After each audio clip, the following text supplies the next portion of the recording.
It started with a sound no one was supposed to hear. Not over radios, not in headphones, not in your ears. It vibrated in your teeth, behind your eyes, inside your bones. The first reports came from deep space observatories. Not public ones, the hidden listening posts funded by countries that don't admit they even exist. They're built to detect nuclear launches, asteroid impacts, and enemy satellites. Instead, they caught a hum, a low, pulsing wave that didn't match anything in our records. Origin, unknown. Source, above geosynchronous orbit. Frequency, irregular. Volume, rising. At first, they thought it was just radiation interference, a solar anomaly. But the pattern didn't match. It was too clean, too precise. And then someone pointed a telescope at the black patch of sky where the signal came from. There was nothing there. No stars, no satellites, just a dark hole that swallowed light. We didn't hear about it until 3 days later. I was at home when the first emergency alert hit. My phone vibrated so hard it dropped off the counter. The screen flashed a message I had never seen before. Emergency alert. Unknown signal detected from orbital blind spot. Do not attempt to transmit. If you are experiencing noise or internal vibrations, report immediately. Remain indoors. This is not a test. Then it repeated on the TV. Then the radio. Then through my laptop even though I had no speakers on. The sound came anyway. A distant, slow, low-pitched rumble. Like something massive groaning in its sleep. By nightfall, people started getting sick. Migraines, nausea, hallucinations. Not everyone. Just those who were closest to the signal's origin line. Places aligned with the dead spot in the sky. Astronomers started going quiet. One live streamer, a kid in Sweden, uploaded a telescope feed of the black zone. For about 8 seconds, the screen just showed stars. Then, every star winked out, one by one. Then the feed cut. His account was deleted. His house was abandoned. We thought it might be a virus, a mass hysteria, until people started hearing voices when they closed their eyes. Voices in their own voice, saying things they never thought, memories that weren't theirs, a dream of a black sea swallowing cities, a machine the size of Earth's shadow, a name that couldn't be spoken, only understood. They see us. That was the first time the phrase appeared. On day 4, the stars didn't come out at night, not because it was cloudy, but because something was in the way, something vast, something still, and something that had been there a long time, waiting for the right moment to wake us up. And now that we'd heard it, knew where we were. By the time people started looking up, it was already too late. Telescopes stopped working. Not mechanically, optically. They couldn't see anymore. No matter the lens, no matter the power, everything pointed at that patch of sky showed only blackness. But not pitch black. Not empty. It was a wrong black. Like your eyes were being pulled into something you weren't meant to see. Even the clouds avoided it. Planes reported turbulence miles away from its center. Pilots said they heard static in their headsets the moment they crossed into visual range. One commercial flight, Flight 187, sent out an automated distress beacon at 3:12 a.m. The last transmission from the cockpit was calm. Too calm. We're no longer ascending. There is a shape above us. It has no wings, no mast, but it sees us. We're inside something. Then silence. No wreckage was ever found. Just empty radar. The next day, the second alert came. Warning, emergency update. Classified broadcast warning. Civilians advised to avoid direct visual contact with sky between 11 p.m. to 3 a.m. Report dreams involving non-human consciousness or mechanical oceans. This is a global situation. This is not a test. The worst part? It wasn't on the news. It wasn't on Twitter. It was everywhere and nowhere. Only certain people received it. Like something or someone was choosing who got the message. I didn't sleep that night. At 2:14 a.m., the power went out. But not just in my house. Not just the block. Everywhere. And then came the noise again, the signal. Louder this time. Not just in the walls. It was inside my skull. My phone turned on by itself. Not the screen, the speaker. It vibrated so hard I thought it would explode. Then it whispered something I still don't understand, but I can't stop hearing. We are beneath you, we are above you, and we are within. Let us in. I couldn't move. I was frozen in place, eyes fixed on the dark window, waiting for something to come through the glass. But nothing came. Nothing outside, anyway. When the power came back at 3:27 a.m., my nose was bleeding. My ears were ringing, and something was carved into the condensation on the inside of my window. Not written. 3 words. You looked up. They brought David in 2 days after the blackout. He wasn't military. He wasn't from NASA.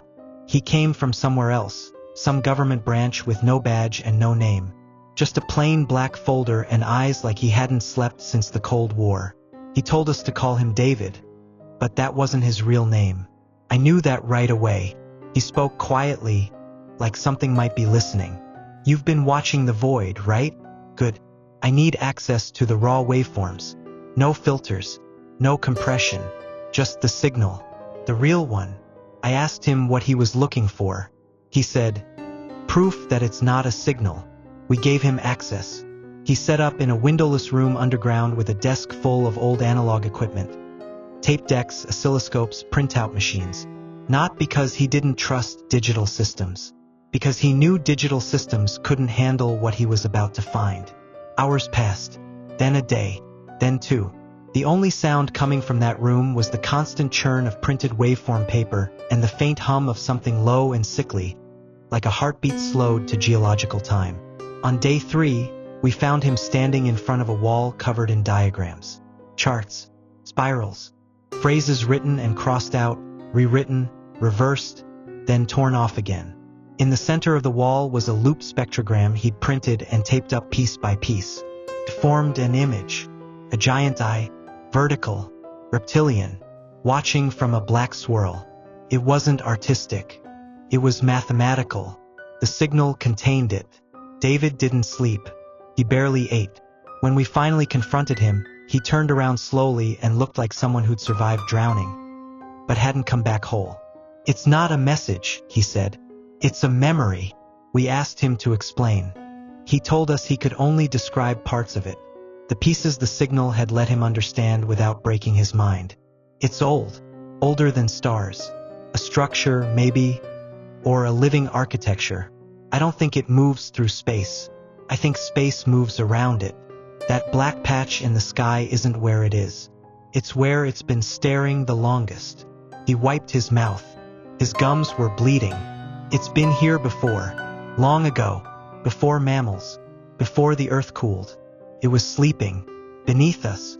Above us. Inside our gravity well. Waiting. And now, we've woken it up by remembering it. He pointed to a printout with dozens of repeated waveforms. These aren't words. They're triggers. They're like keys. And once you hear them in the right sequence, something in your head opens. You start to see it. You start to remember being watched. He looked down, trembling. I saw something in my dreams last night. A city that stretched forever, made of bone and glass. People inside it that weren't human, but wore our faces like masks. And in the sky above it all was that eye. That same eye. It blinked once, and the stars fell into it like sand. He fell silent after that. No one pressed him for more. That night he disappeared. All that remained in his room was a final phrase written across the paper-covered wall in ink that had seeped through the drywall. They see who sees them. After David vanished, everything got worse. The sky changed again. Not the color, the texture. It didn't feel like air above us anymore. It felt like we were living inside something. Like the stars weren't just hidden, they'd been replaced. That night, the final alert came through. No warning tone. No government insignia. Just black text on a white screen. Warning, emergency broadcast. Final notice. Global satellite network is offline. Deep sky object still present in low Earth orbit. Do not make eye contact with the sky. If you are seeing reflections that do not match your movements, seek shelter immediately. Stay away from mirrors. They are coming through. No one understood what that last line meant. Until 2:13 a.m. That's when the first breach happened. In New Mexico, the International Array Monitoring Station recorded a rupture, not physical but spatial. Like a section of the atmosphere had torn open without wind, noise, or light. Security footage shows the sky folding in like fabric. Then something stepped out. The video cuts out before you can see it fully. But in the last frame, you can make out a leg, thin, elongated, dark as vacuum. The kind of shape your brain doesn't register as alive. The kind that feels older than anatomy. It wasn't walking. It was lowering itself. Like it had always been above us and just finally decided to descend. Over the next 12 hours, major cities lost contact. Tokyo, Berlin, New York, Mexico City, Cape Town. Not bombed, not destroyed, just gone. No heat signatures, no electromagnetic activity, no movement. Survivors said nothing attacked them. But the sky began to glow from within, like a thin membrane stretched over a lantern. People would walk outside, look up, and go completely still. Some would speak in tongues. Others just fell to their knees smiling, as if they saw something beautiful that the rest of us weren't meant to see. Then their bodies would begin to flake away, not like ash, like dust caught in reverse gravity. They floated upward and vanished into the black. Back at the lab, we were running out of time. The signal had changed again. No longer a hum, but something deeper, slower, more like a heartbeat. It wasn't pulsing through the air anymore. It was coming from the ground. We went underground not to hide, but to listen. The signal was louder down there. We traced it through fault lines, through abandoned subway tunnels and maintenance shafts sealed since the 80s. The deeper we went, the stronger the pressure became, not physical but mental. Like something under our feet was breathing, or remembering us. There were only 5 of us left at the station. Dr. Holloway, our lead astrophysicist. Reyes, communications. Jenkins, the youngest, just a technician, barely 22. Myself. And Dr. Brooks, the one who brought us here. She was the one who said, "The stars are just windows, and we've been living on the floorboards." We found the entrance near an old geothermal shaft in Nevada. A natural cave, until you looked closer. The walls weren't stone. They were metal, fused, seamless, melted smooth like someone had poured reality into a mold and let it cool. As we went deeper, our instruments started failing. Compass needles spun. Watches stopped. The temperature didn't drop. It stayed identical no matter how deep we went. Worse, we lost track of time. 10 minutes felt like an hour. An hour felt like 30 seconds. Reyes kept muttering, "We're not underground. We're under something else." Then we found the door. Not a door in the way you'd think. It wasn't built. It wasn't designed. It was a perfect circular hole in the wall that pulsed with a slow, dull glow. The glow matched the heartbeat of the signal. When we got close, we saw carvings around it. Not symbols. Not language. Eyes. Dozens of them. Etched into the metal. Closed at first. Then, one by one, they opened. Jenkins was the first to go through. We tried to stop him, but he just smiled. "I saw it in my dreams," he said. "We're not supposed to live on the surface. That was never ours. That was the covering." He stepped inside and vanished. No scream, no light, just silence. And then the signal changed again. Now it sounded like breathing. We didn't follow. Not then. Instead, we turned back, only to find that the tunnel behind us was gone. Gone like it had never existed. Like the cave had reformed around us, sealing us in. That was 10 hours ago. The lights are starting to flicker now. Holloway keeps scribbling equations that don't exist. Reyes is whispering to something none of us can see.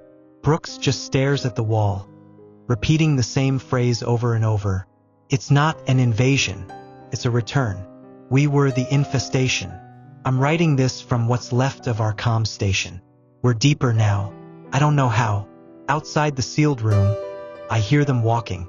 They don't make noise, but I hear them, like thoughts wearing skin.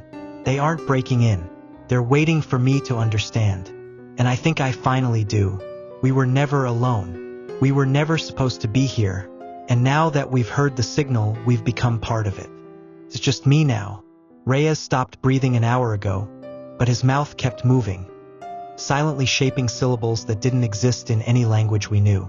Holloway walked into the wall like he thought it was a door. There was nothing left when the wall swallowed him. Dr. Brooks never moved again after the lights went out. She just whispered the word return until her voice broke, and then she sat silently in the dark, staring into nothing. I think she saw what's waiting. I think I'm about to see it too. The threshold, that circular opening, is still there, still pulsing softly, like a lung, and I've run out of places to hide. When I stepped through, the first thing I noticed was the temperature. It wasn't hot or cold. It was exactly what I expected it to be, like the space was reacting to me. The hallway was endless, but it didn't stretch. It folded like I was moving forward by staying still. The walls weren't stone or metal anymore. They were black glass, and behind the glass were stars. Not our stars. Too close, too slow, like they were suspended in fluid. Some of them blinked. Some of them watched. I walked until my legs ached. Time didn't pass. It unraveled. My watch was gone. My body felt too light, like I was already being forgotten. Then the hallway opened into a room the size of a cathedral. Floating in the center, suspended by nothing, was a machine. A sphere. Black, jagged, impossibly vast. Its surface was covered in eyes, thousands. All of them closed. For now. I didn't speak. I didn't breathe. But I heard it anyway. You are the last. Not in words. In understanding. The sphere turned slowly. No gravity. No mechanics. Just intention. Beneath it was a mirror. Not glass. Liquid. Thick and pulsing. I saw myself in it. But it wasn't just me. It was every version of me that had ever lived, and some that hadn't. 1,000 reflections blinked out of sync. One of them smiled. Then the sphere spoke again. Deeper this time, as if through space itself. You have remembered too much. Now you must choose. And I understood. This place, this machine, it was never meant to be discovered. It was a filter, a test, a final lockbox buried in the roots of our planet, hidden until the species that stumbled across it proved they were dangerous enough to dig, but still naive enough to try. I stepped forward. I didn't feel fear. I felt recognition. And I whispered, we were never the top, just the echo. The machine opened, and the eyes began to wake. The machine didn't open like a door, peeled. Metal didn't bend that way. Reality didn't bend that way. And yet it did. Like a flower blooming in reverse, the black shell of the sphere unwrapped itself into layers that extended forever. And in the center of all that darkness was a light. But it wasn't warm. It wasn't natural.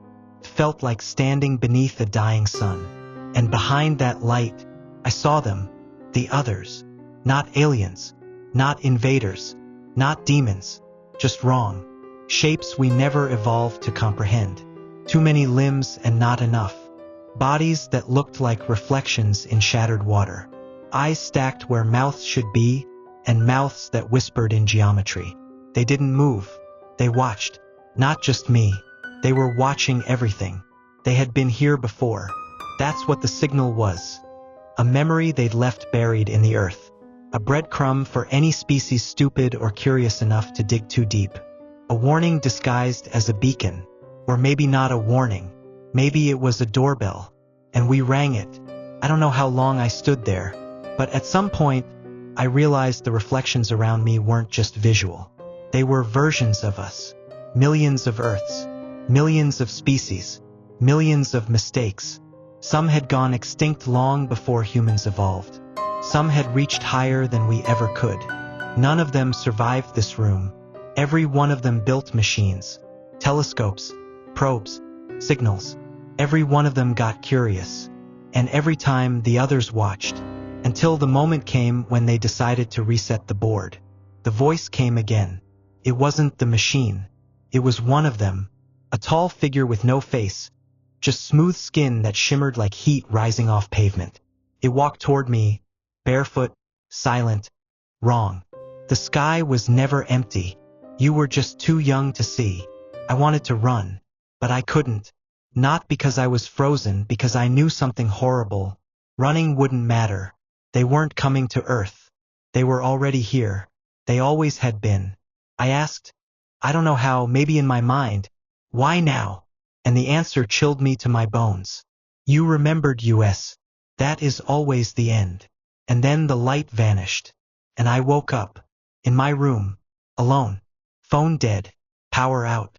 No alerts. No signal. No messages. Only one thing had changed. Outside my window, in the sky, the stars were still gone. But now there was a new one. A red one. Right above my house. Blinking. Watching.